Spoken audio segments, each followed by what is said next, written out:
Senators Chandler, David Pocock and Whish-Wilson have submitted a proposal under Standing Order 75 today, which has been circulated and is shown on the dynamic red. Is consideration of the proposal supported? With the concurrence of the Senate, the clerks will set the clock in line with the informal arrangements made by the whips. And I call Senator Pocock to move the motion. Thank you, Acting President. I move the motion and thank Senators Chandler and Whish-Wilson for their good work on this motion. More than 1,000 Canberrans work at the CSIRO and dedicate their lives to science, to research, to the future. It's a workforce that now faces devastating uncertainty as our National Science Agency is once again forced to make cuts. Up to 350 jobs are on the line, on top of the 800 jobs cut over the past 18 months. And as has been pointed out to me, that doesn't include some of the non-ongoing roles which simply haven't been renewed. These aren't just numbers on a spreadsheet. These are people with families. These are minds working at the cutting edge of environmental monitoring, health, agriculture and nutrition. And 5 weeks out from Christmas, this is the news that they've been given. Investment is now lower than it's ever been.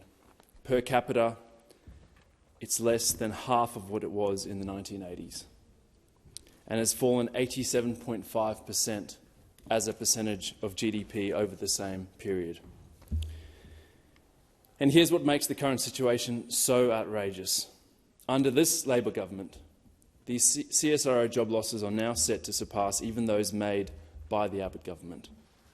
In 2014, we rightly saw outrage from the then opposition Labor Party. The member for what is now the electorate of Fenner rose in the other place and gave an impassioned defence of the need to protect the CSIRO. And I think Canberrans would welcome a similar speech today. The last Labor government increased investment in innovation, science and research by 50%, from $6.6 billion to $9.9 billion. At the moment, it seems that our Prime Minister, the Labor government, is happy to write billion-dollar cheques for manufacturing jobs in Whyalla and Tomago. Why not our scientists? Why not the people solving the problems of the future? Whyalla has been provided a joint package of $2.4 billion. We know Tomago is likely to be billions more. Let me say this clearly. We need researchers in Canberra just as much as we need steelworkers in Whyalla. This is not a binary choice. It is about national priorities. And right now, those priorities are clearly failing science. Capital budgets at the CSIRO have been neglected for years. Buildings are crumbling. Safety risks are rising, and now infrastructure costs are cannibalising core funding. They saw the end of their COVID supplement, and they've seen over the last 3.5 years their funding in real terms decline by 7%. The government may say, we haven't made any cuts, we've given them the same funding, but we know in real terms they have to find savings. I want to read into the Hansard the words of a CSIRO employee who sent me an email after the announcements of cuts. Dear Senator Pocock, I'm an employee of CSIRO and have just left a meeting wherein we were told that the majority of upcoming staff cuts will be in the environment portfolio. About 20% of environment staff have just been told we will soon be unemployed. Merry Christmas to us. My concern is the short-sightedness of this decision. Australia should be massively investing in R&D right now.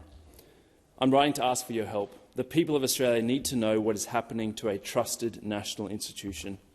Yesterday we learned that the government is planning on even more cuts, with the Minister of Finance reported to have written to departments and agencies and flagged a 5% cut. More uncertainty, less science. To the government I say this: surely enough is enough. The uncertainty around funding must end. Our National Science Agency deserves long-term investment, because once we lose research capability, it's almost impossible to get it back. And the challenges of the future, from climate change to artificial intelligence, will not be solved by cutting corners on science. It's time to pull out the chequebook, as you've done for Whyalla, as you'll do for Tomago.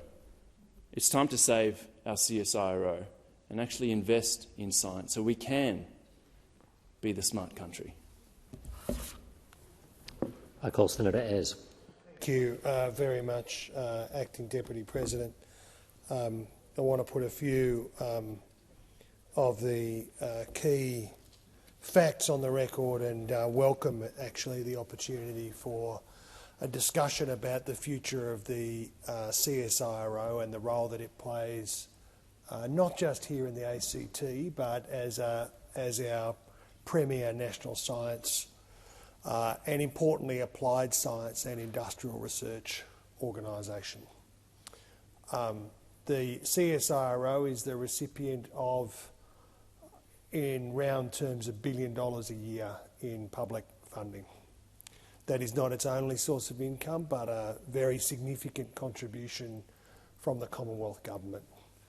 It will continue to be a very significant contribution from the Commonwealth Government.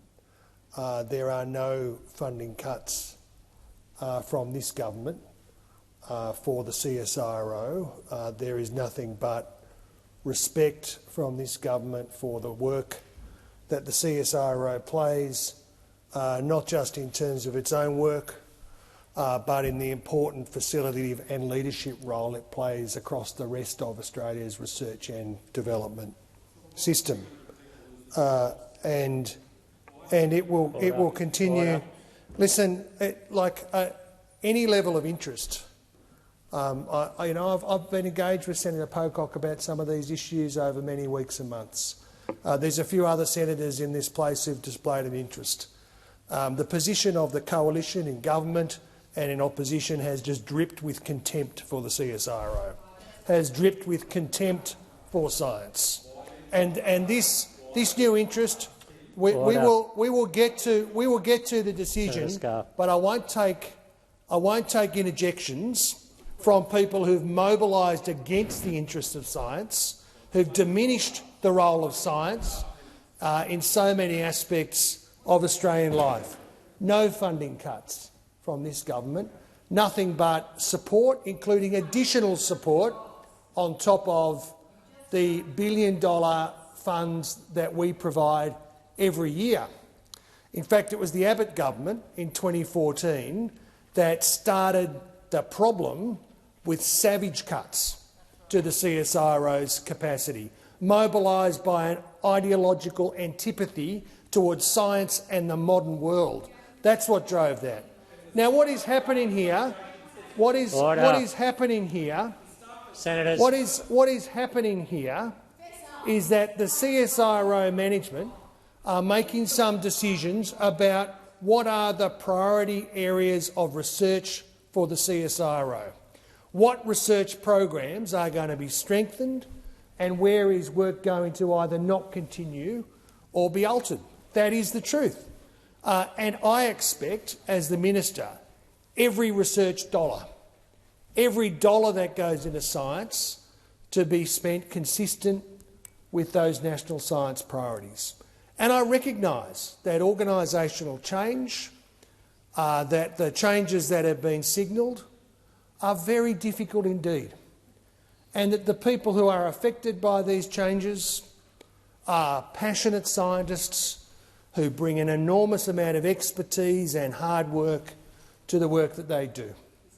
But the future focus of this organisation, my responsibility as minister, this government's commitment to the CSIRO and to science, is to make sure that we have an organisation that is fit for purpose, that is ready to meet the challenges that we will need to face.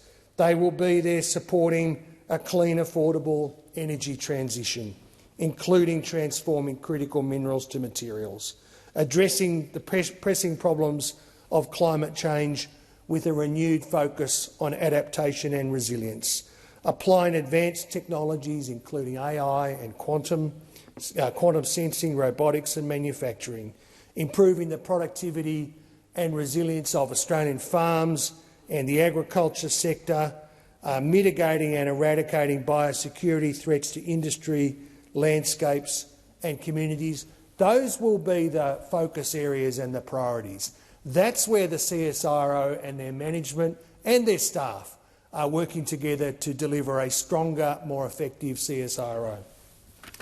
Senator Chandler. Thank you, Mr Acting Deputy President. And in rising to speak on this urgency motion here today, I think it's important that we frame up what this debate is all about. And the reality is we have been told of a number of job cuts that will be impacting the CSIRO. And rightly, Australia's science community, and indeed I think the Australian community more broadly, are concerned about the impact that these job cuts can potentially have on our national research capabilities, and are concerned about where these job cuts might be happening and what areas of research we're not going to be able to focus on quite as strongly if these job cuts take place.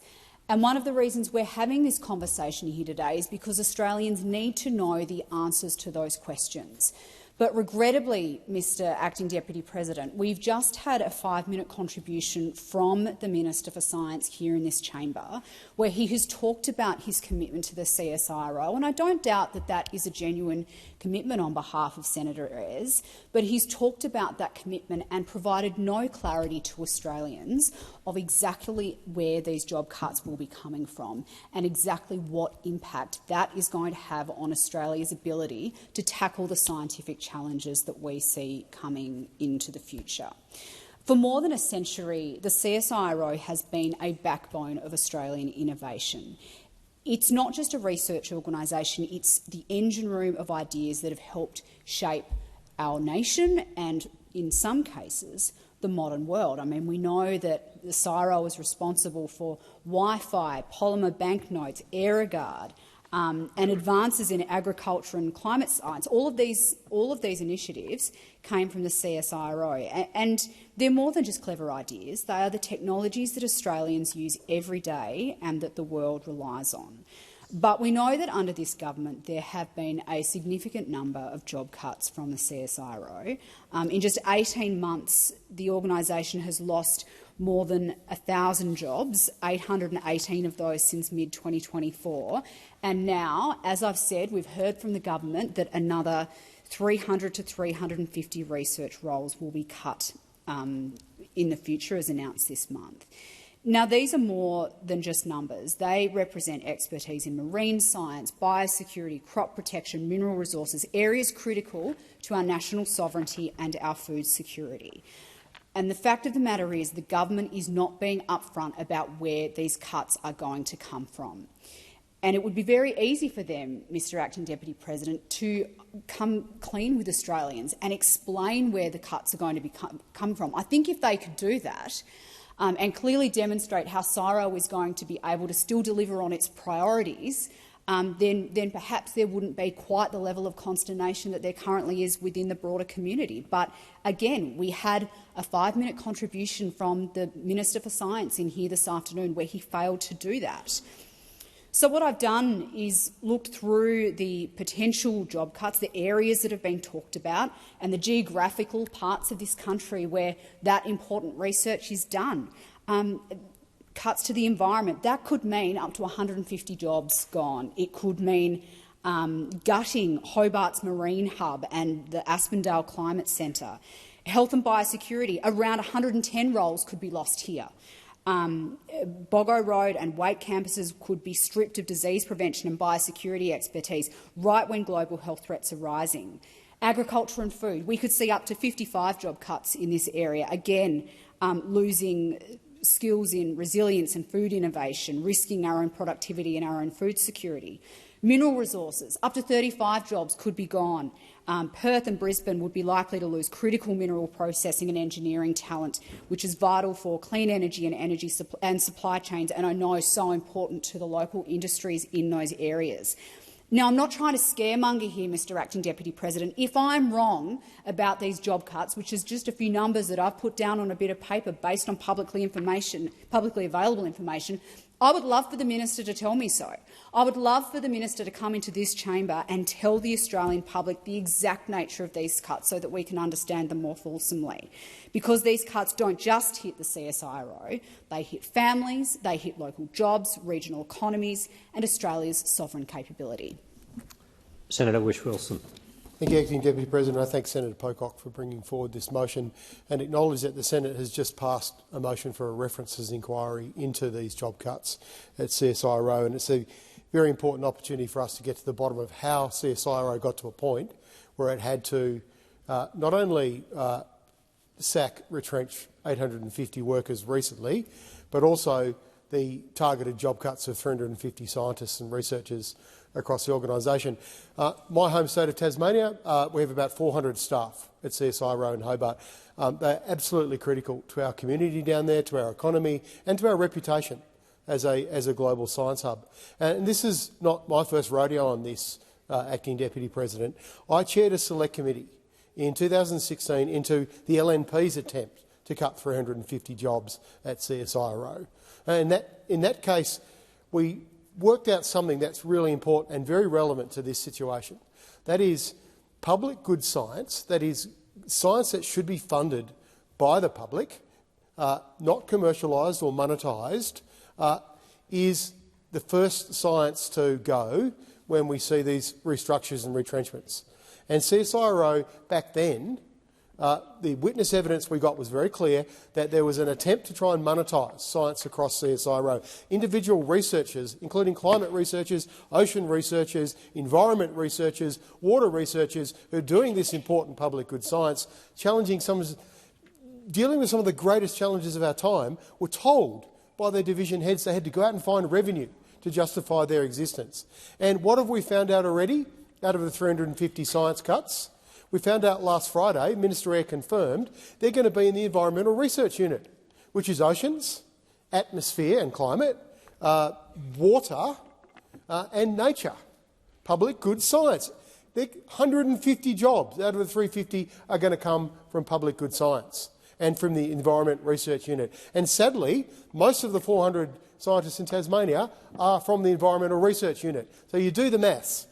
We cannot afford to lose those jobs in Tasmania. We can't afford to lose science jobs anywhere in this country. Science is under siege globally, and there's never been a more important time for this country to show that we value science and scientists by investing in scientific research. And I support scientific research for commercial applications in agriculture, in AI, across a whole range of different areas that we do need more in R&D and more innovation. And CSIRO's got a great record in doing that. That's why we've got Wi-Fi.